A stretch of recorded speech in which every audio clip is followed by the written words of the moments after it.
Coba Anda tanggapi Galatia 3:13 ini dengan otak jernih. Silakan. Ya, kalau saya katakan tadi ya, di situ Yesus menanggung kutuk manusia, bukan terkutuk, beda itu. Coba Anda Ya pikirkan. sudah, kau Menanggung suruh kutuk robah itu aja berarti LAI. terkutuk dong, Enggak, suruh Dek. kau robah aja LAI ya, jangan lagi ada kalimat terkutuk lah. Ya. Kalau Enggak, terkutuk sekarang gini, itu Pak. Sekarang akibat gini, perbuatan teman-teman. dia. Kebenaran. Sekarang gini, saya mau tanya sama kamu ya. Kalian bilang dia itu menembus dosa, ya. Tapi realita kejadian Yesus hidup di zaman itu, sepanjang hidupnya dia menggembar-gemborkan, mengajari murid-muridnya hukum Taurat.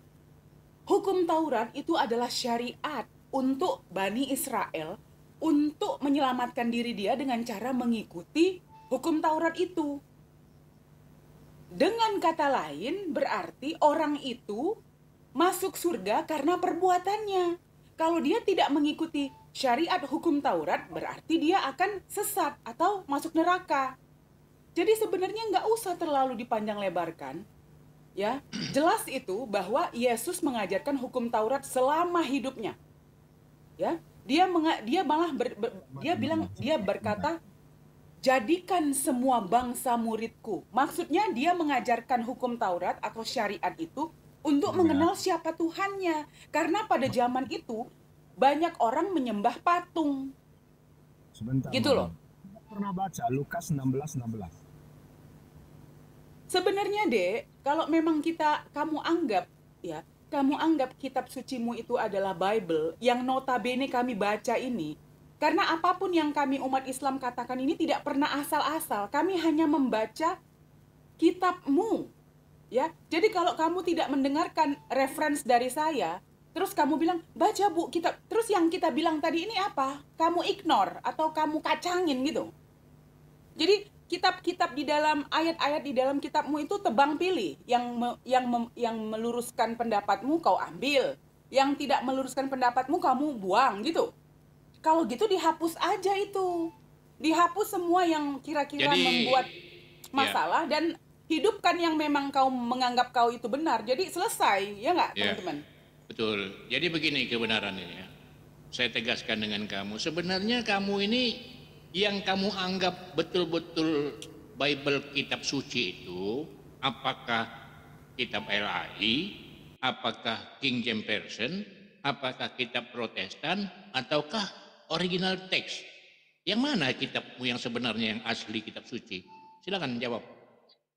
Itu semuanya kitab suci kan? Oh enggak. Kalau kau bilang semua kitab suci, tidak akan muncul lagi kitab LAI, kitab KJP, kitab Protestan. Pasti mengacu kepada original text, itulah kitab suci. Karena apa? Kamu dengar dulu, saya lagi jelasin. Saya kasih ilmu kau ini, mahal ilmu ini. Kau dengerin aja baik-baik. Kalau kalian mengacu kepada kitab suci yang sebenarnya, Bible yang sebenarnya, kalian pasti mengacu kepada original text Bible itu sendiri. Karena apa? KJP banyak menambahkan dari kitab Bible.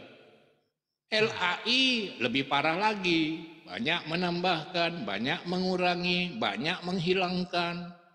Kitab Protestan lebih parah lagi, semua tulisan merah dihitamkan sehingga rancu, nggak bisa meraba mana perkataan Yesus, mana perkataan Paulus. Nah sekarang jadi pertanyaan, yang mana kitab suci yang kau anggap betul-betul kitab suci? Jangan kau bilang semuanya.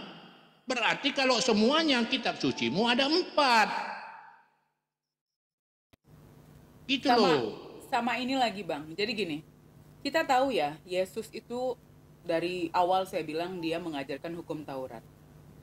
Dan seperti kita tahu, orang-orang di Israel sana menjalankan hukum Taurat itu, ya, tidak melenceng dia dari apa yang diajarkan Yesus ya pada waktu itu. Betul. Tapi sebenarnya kalau mereka memakai akal, mereka akan menyaring apakah itu hukum Taurat berlaku sampai hari ini atau cuman hanya untuk zaman Nabi Musa dan Nabi Isa. Ya.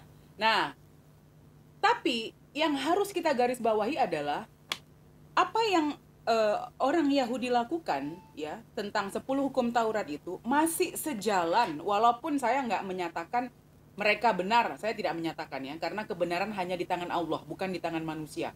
Tapi secara logika kita berpikir, apa yang diajarkan Yesus tentang hukum Taurat itu masih sejalan dengan di Islam. Kita tidak memakan beberapa yang syariatnya sudah dicantumkan di ayat-ayat terdahulu. Jadi Al-Quran itu adalah kitab terakhir yang diberikan Tuhan untuk peradaban manusia, dan Allah menganggap di zaman Nabi Muhammad SAW peradaban manusia itu sudah siap menerima syariat, sehingga semua syariat yang harus diturunkan termasuk sholat ya. Kita tahu teman-teman bahwa sholat itu diterima Nabi Muhammad itu dengan cara jalan Isra Mi'raj, naik ke langit 7, langit muntahar, dia ketemu Allah ya, sehingga segitu hebatnya ya bahwa perintah sholat menyembah setelah semua peradaban manusia mengenal siapa Tuhannya, barulah datang perintah kamu harus sholat ya, dari berapa rakaat sampai akhirnya jatuh ke 5 kali dalam sehari. Dari yang pertamanya 50 kali sehari ya kalau nggak salah ya Bang ya. Betul. Nah dari situ kita tahu ya bahwa peradaban manusia ditunggu Allah sampai semua apa yang sudah dia planningkan ya, ibarat kata. Setelah nabi-nabi diturunkan, oke, ini setelah Nabi Muhammad, ini adalah peradaban manusia sudah ready. Ya, setelah bertahun-tahun dia mengirimkan nabi, karena kalau memang tidak ada maksudnya, kenapa Tuhan itu tidak mengirimkan nabi di satu zaman aja semua diturunkan semua, udah beres, enggak kan? Nah, dari situ kita bisa memakai akal kita, gitu loh. Sampai akhir turunlah Al-Quran, dan beberapa poin di dalam Al-Quran ini sudah dicantumkan di kitab-kitab terdahulu, seperti tidak makan babi, sunat, puasa, berwudu, bagaimana cara menyembah Tuhannya, itu sudah dicantumkan gitu. Yeah. Jadi Bapak kebenaran sebenarnya kalau kita mau jujur ya, karena yang kita cari ini ridhonya Tuhan ya. Bapak lihat aja dengan aktivitas Yesus selama hidup, dia ngapain sih Pak gitu loh. Apakah umat Kristen melakukan itu? Melakukan puasa, sunat. Nah, kalau kita bicara sunat, kalian bilang, wah sunat itu kan nggak penting. Coba buka dulu Lukas 16:16. Coba dibuka. Oke, nggak usah kemana-mana dulu kebenaran, ya. Sebentar ya, Madam, aku jelaskan Ya, lagi apa-apa. pada Aku kebenaran pilek nih, ini maaf. ya. Jadi begini kebenaran ya.